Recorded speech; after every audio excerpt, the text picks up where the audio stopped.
Click nyo yung file manager, tapos punta kayo sa CD drive. Click nyo rin yun. Tapos click nyo yung tablet setup. Tapos click lang kayo ng click. And then next, finish. Tapos pwede nyo din i-click yung download para ma-install nyo yung 1-day trial ng Paint Toolsai. Makita nyo sa desktop nyo yung shortcut. Ayan, tapos ma-adjust nyo na yung pressure sensitivity dyan sa fine tuning ng pressure.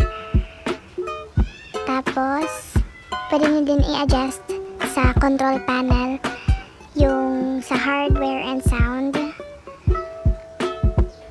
Diyan sa pen and touch, change nyo yung pen settings. And then, punta kayo sa flicks.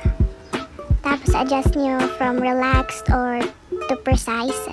Ayan, tapos apply nyo lang. Tapos, okay. Tapos punta naman tayo dito sa Fire Alpaca. Pwede nyo i-adjust yung stabilizer settings sa kung anong gusto nyo, kung gaano ka taas, para mas smooth yung experience nyo sa pen touch.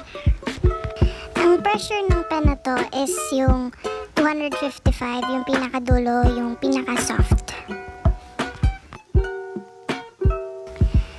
Ito yung na-apply ko na yung flicks na precise, yung super precise, kaya mas smooth na siya sa pag-draw yung pen.